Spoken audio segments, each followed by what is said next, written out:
Friends, मैं आपका दोस्त दीपक हाजिर हूं नई वीडियो के साथ डीप फार्मा ऑफिशियल चैनल में। आज हम बात करने वाले हैं, कई सारे पार्ट्स में ये वीडियो बनने वाली है, तो वीडियोस छोटी छोटी बनाऊंगा, तो पूरी वीडियोस को जरूर देखिएगा। तो आज हम बात करेंगे एंटीबायोटिक्स के बारे में, और ये मैं 7-8 पार्ट में वीडियो, कम से कम 5 पार्ट में तो जरूर बनाऊंगा, क्योंकि ये काफ़ी बड़ा टॉपिक है और इसमें काफ़ी सारी ड्रग्स इन्वॉल्व हैं। तो 4 से 5 वीडियोस तो बनने वाली हैं, 4 से 5 मिनट की वीडियोस सारी होंगी।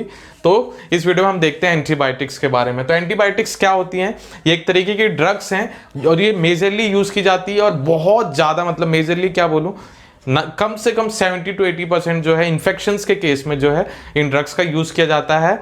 कई सारे इन्फेक्शंस होते हैं, रेस्पिरेटरी इन्फेक्शन होता है, यूटीआई इन्फेक्शन होता है, स्टमक इन्फेक्शन होता है, इंटेस्टिनल इन्फेक्शन होता है, आई इन्फेक्शन होता है, ईयर इन्फेक्शन होता है, मेनिंजाइटिस सुना होगा, ब्रोंकाइटिस सुना होगा, लंग्स इन्फेक्शन हो सकता है, किसी भी तरीके का इन्फेक्शन, अगर चोट लगी है उससे भी इन्फेक्शन हो सकता है। और ये सारी जो चीजें हैं ये बैक्टीरिया के कारण होती है। जो भी इन्फेक्शन है वो बैक्टीरिया या एंटीमाइक्रोबियल ऑर्गेनिज्म होते हैं, जैसे फंगस हो गया, वायरल हो गया, बैक्टीरिया हो गया। तो मेजरली जो देखा जाता है वो बैक्टीरिया, और एंटीबायोटिक जो है वो बैक्टीरिया पे ही वर्क करती हैं।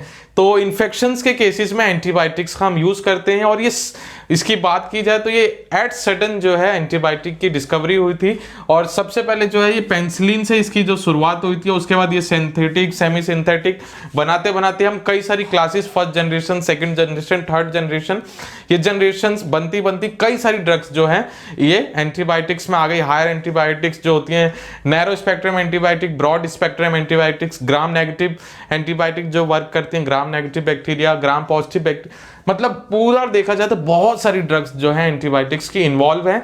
और ये सारी जो केस जो है ड्रग्स इन्फेक्शन के केसेस में यूज किया जाता है। तो एंटीबायोटिक देखा हमने, इसका ओवरऑल आपको पता लग गया होगा। तो ये 2 तरीके की होती है मेजरली, एक होती है बैक्टीरियोस्टैटिक और बैक्टीरियोसाइडल। तो बैक्टीरियोस्टैटिक क्या होता है? तो स्टैटिक्स को हम, अगर हम बैक्टीरियोस्टैटिक्स को डिवाइड करें तो यहाँ पे बैक्टीरियो प्लस स्टैटिक्स। तो बैक्टीरियो तो यहाँ पे बैक्टीरिया, और स्टैटिक का मतलब होता है स्टैग्नेंट।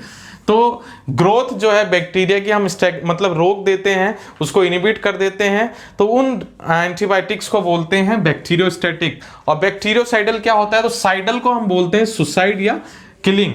तो बैक्टीरिया की किलिंग या बैक्टीरिया को जो मार देती है उन ड्रग्स को हम बोलते हैं बैक्टीरियोसाइडल। अब इसमें भी कई सारी ड्रग्स हैं, ये तो मैंने काफी कम लिखी है, इसके अलावा भी कई सारी ड्रग्स, जैसे बैक्टीरियोस्टैटिक्स की बात की जाए तो सल्फोनामाइड बहुत ज्यादा यूज होती है, इरेथ्रोमाइसिन, टेट्रासाइक्लिन काफी यूज होती है, क्लोरमफेनिकोल बहुत ज्यादा यूज होती है, क्लिंडामाइसिन सुना होगा आपने। और जो है बैक्टीरियोसाइडल की बात करें तो ये तो मेजरली जो प्रिस्क्रिप्शन में आपने देखी होगी, पेनिसिलिन, सिपेलोस्पोरिन, एमिनोग्लाइकोसाइड्स, फ्लोरोक्विनोल्स, मेट्रोनिडाजोल, ट्रिमेथाऑक्सीजोल। तो इस सारी ड्रग्स के बारे में हम 1 by 1 जो आने वाली वीडियोस है उसमें बात करेंगे, इनकी क्लासिफिकेशंस के बारे में देखेंगे। तो फटाफट इस वीडियो में मैं मेजरली देखने वाला हूं बीटा लैक्टम एंटीबायोटिक्स के बारे में। तो कई सारी क्लासिफिकेशन है जो हम बात करेंगे 1 by 1। तो ये पहली क्लासिफिकेशन है बीटा लैक्टम, और बीटा लैक्टम में जो है बहुत सारी ड्रग्स इन्वॉल्व हैं, वो भी मैं आपको बताऊंगा। और उन ड्रग्स को भी कई कैटेगरीज में डिवाइड किया गया है उनके फंक्शन के हिसाब से। कुछ जो होती हैं ड्रग्स एसिड रेजिस्टेंट होती हैं, कुछ जो होती हैं एसिड रेजिस्टेंट के साथ पेनिसिलिनेज होती है, और कुछ एक्सटेंडेड रिलीज पेनिसिलिनेज होती है। तो ये सारी कैटेगरीज है, वो भी मैं आपको बताता हूँ फटाफट। तो बीटा लैक्टम एंटीबायोटिक्स करती कैसे हैं? तो मैंने ये बताया, जैसे ये अब जो एंटीबायोटिक है वो सेल को या तो किल करेगी बैक्टीरिया के, या जो है उसको इनिबिट करेगी। तो इस केस में होता है जो है ये बीटा लैक्टम जो एंटीबायोटिक जो है वो सेल वॉल जो होती है बैक्टीरिया के ऊपर, जो आपने पढ़ा होगा छोटी क्लासेस में, बैक्टीरिया अपनी सेल वॉल से अपने आप को प्रोटेक्ट करता है। वो काफी सिस्ट, मतलब जो है उसका काफी ज्यादा वो रजिस्टिव होता है, उसकी जो लेयर होती है बैक्टीरियल सेल वॉल। अगर हम सेल वॉल को इंटरफेयर कर दें, उसकी बैक्टीरिया की सेल वॉल को ना बनने दें किसी भी तरीके से, तो वो जो बैक्टीरिया है वो ज्यादा सर्वाइव नहीं कर पाएगा, बस्ट हो जाएगा, मर जाएगा। तो हम जो है इस केस में बीटा लैक्टम वाले में क्या होता है, जो बैक्टीरिया की सेल वॉल होती है, ऊपर कवरिंग होती है, उस चीज को हम इंटरफेयर करते हैं। और वो इंटरफेयर कैसे करते हैं? इन ड्रग्स की मदद से, जो है ये एंटीबायोटिक की मदद से। एक एंजाइम होता है जिसको हम बोलते हैं PBP। अब इसका मतलब क्या होता है? Penicillin binding protein. ये पेनिसिलिन बाइंडिंग प्रोटीन ही है जो सेल वॉल जो होती है बैक्टीरिया की वो फॉर्म करता है। पेप्टिडो ग्लाइकोन की मदद से। तो हम जो है ये एंटीबायोटिक का यूज करके, जो बीटा लैक्टम की एंटीबायोटिक्स होती है जो मैं आपको बताने वाला हूँ, इसकी मदद से जो है हम सेल वॉल जो है बैक्टीरिया के बनने नहीं देते, उसके चलते जो ये बैक्टीरिया है वो सरवाइव नहीं कर पाता, मर जाता है। और ये कैसे होता है, उसको हम एक एंजाइम है जिसको हम इनहिबिट करते हैं, जैसे मैंने बताया पीबीवी, जिसको बोलते हैं पेनिसिलिन बाइंडिंग प्रोटीन। यही पेनिसिलिन बाइंडिंग प्रोटीन है जो सेल वॉल बनाता है, किसकी मदद से, पेप्टिडोग्लाइकन की मदद से। तो यहाँ पे 3 क्वेश्चन अगर आप देखेंगे तो बैक्टीरिया की सेल वॉल को रोका गया कैसे, जो एंजाइम है पीबीवी एंजाइम उसकी मदद से, और वो कैसे, वो क्या करता है, जो पेप्टिडोग्लाइकन है उसकी मदद से जो है सेल वॉल बनते हैं। तो ये है सिनेरियो बीटा लैक्टम में, सेल वॉल को हम बनने नहीं देते और इसके चलते है जो बैक्टीरिया वो सरवाइव नहीं कर पाता, मर जाता है। और वो कैसे हो पाता है, इन ड्रग्स की मदद से। तो आगे देखते हैं इसकी कैटेगरी, और उसमें से मैं 2 ड्रग्स के बारे में बताऊंगा, एम्पिसिलिन और एमॉक्सिसिलिन, जो बहुत मेजरली यूज होता है। तो उसके बारे में ब्रांड नेम देखेंगे, यूजेस देखेंगे और कहां कहां यूज होता है वो देखते हैं। तो फटाफट चलते हैं आगे वीडियो के नेक्स्ट पार्ट में। अब बात करते हैं बीटा लैक्टम के जो हैं। बीटा लैक्टम्स में कौन कौन सी जो वो आती हैं एंटीबायोटिक्स, तो मैं वो बता रहा था। तो पेनिसिलिन आती है, सिपेलोस्पोरिन आती है, अभी जो रिसेंटली ऐड हुई है वो है मोनोपेनम और कार्बीपेनम। तो ये है जो पेनिसिलिन। अब पेनिसिलिन के बारे में मैं बेसिकली बात कर रहा हूँ इस वीडियो में। इसके बाद हम बात करेंगे नेक्स्ट वीडियो में सिपेलोस्पोरिन, मोनोपेनम और कार्बोपेनम के बारे में। फिर उसके बाद हम नेक्स्ट कैटेगरी के बारे में भी उस वीडियो में देखेंगे, जो सेकंड पार्ट जो मैं एंटीबायोटिक्स की बनाने वाला हूं। तो अब हम देख रहे हैं पेनिसिलिन। अब पेनिसिलिन भी जो है एक, पेनिसिलिन को भी, क्योंकि पहले नॉर्मली पेनिसिलिन का यूज किया जाता था मगर वो उतनी इफेक्टिव नहीं हुई क्योंकि उसका रेजिस्टेंस हो गया, तो हमने सेमी सिंथेटिक पेनिसिलिन को बनाया। अब ये सेमी सिंथेटिक पेनिसिलिन में ये सारी जो है कैटेगरीज को इन्वॉल्व किया गया है। जो नॉर्मल पेनिसिलिन थी उसको हम बोलते थे पेनिसिलिन जी। पेनिसिलिन जी जो होता था वो नॉर्मल पेनिसिलिन हुआ करता था पहले। उसके बाद जो है एसिड रेसिस्टेंट जो है सेमी सिंथेटिक पेनिसिलिन को बनाया गया, जिसको हम बोलते हैं पेनिसिलिन वी। आपने ये देखा भी होगा। और इसका जो इसको एक्सपेंड किया जाए तो इसको बोलते हैं फिनोमिथाइल पेनिसिलिन। मतलब इसमें हम देखें तो इस सिंथेटिक जो ग्रुप है ये फिनोमिथाइल को जोड़ा गया पेनिसिलिन के साथ, जिससे इसका क्या फायदा हुआ, जो एसिड रेसिस्टेंट है, मतलब उसमें एसिड रेजिस्टेंट पैदा हो गया, मतलब जो गैस्ट्रिक जूस से भी वो डिग्रेड नहीं होगा और बेसिकली वो जो है अच्छे से काम कर पाएगा। तो जितनी भी जनरेशन एंटीबायोटिक्स की आती हैं वो पहली जनरेशन से बेहतर होती हैं और उसका रेजिस्टेंस कम होता है, और रेजिस्टेंस के ही चलते जो है हम नई नई जनरेशन को बनाते रहते हैं। तो कभी भी एंटीबायोटिक अगर यूज कर रहे हैं तो उसका पूरा कोर्स ही करना चाहिए, नहीं तो वो रेजिस्टेंस पैदा करती है और आने वाले टाइम में अगर वो मेडिसिन का, अगर आप एंटीबायोटिक का यूज करते हैं तो वो आप पे इफेक्टिव नहीं होगी। तो कभी भी एंटीबायोटिक को अपने मन से बिना प्रिस्क्रिप्शन के नहीं लेना चाहिए अगर, और उसका जो कोर्स है वो पूरा करना चाहिए। फिर उसके बाद बात करते हैं एसिड रेजिस्टेंट में, तो एक ही जो एग्जांपल है वो पेनिसिलिन वी का है।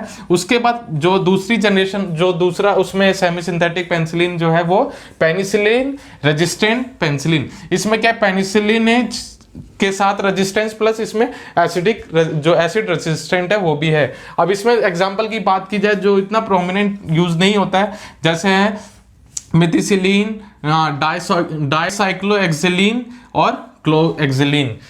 तो ये मैंने इतना फ्रीक्वेंटली जो है देखा नहीं है, मगर जो है इस जो सबसे ज्यादा यूज होती है वो होती है extended spectrum penicillin. Extended spectrum penicillin में जो सबसे ज्यादा फेमस है जिसके बारे में मैं बताने वाला वो है एम्पिसिलिन और एमॉक्सिसिलिन। एमॉक्सिसिलिन और एम्पिसिलिन का तो बहुत ज्यादा यूज होता है, तो उसको हम देखते हैं एमॉक्सिसिलिन और एम्पिसिलिन का यूजेस क्या है। तो जो एम्पिसिलिन है, अब ये किस कैटेगरी की है, ये एक्सटेंडेड स्पेक्ट्रम पेनिसिलिन है। अब इसमें ये जो फीचर्स है वो तीनों फीचर्स आ जाएंगे, एसिड रेजिस्टेंट भी होगा, पेनिसिलिनेज रेजिस्टेंट भी होगा। तो दोनों फीचर के आने से जो है इसका इफेक्टिव, जो एफिकेसी देखी जाए, इफेक्टिव जो है वो काफी ज्यादा होगा। अब इसमें एग्जांपल जो मैं बता रहा था, जैसे इसके भी कई सारे डिवीजन किए गए हैं एक्सटेंडेड स्पेक्ट्रम पेनिसिलिन की, जैसे अमीनो पेनिसिलिन है, कार्बोक्सी पेनिसिलिन है और यूरिडो पेनिसिलिन है। अब इनके भी एग्जांपल्स आप देख सकते हैं। अमीनो पेनिसिलिन तो बहुत ज्यादा यूज होती है, एम्पिसिलिन, एमॉक्सिसिलिन। कार्बोक्सी पेनिसिलिन की बात करें तो टीका साइलिन जो है इसका एग्जाम्पल है। फिर यूरिडो पेनिसिलिन की बात करें तो पिपरासाइलिन और मैक्सिलोसाइलिन जो है इसका एग्जाम्पल है। अब मैं इसमें बात कर रहा हूँ अमीनो पेनिसिलिन जो यूज होता है बहुत फ्रिक्वेंटली, जिसके एग्जाम्पल है एम्पिसिलिन और एमॉक्सिसिलिन।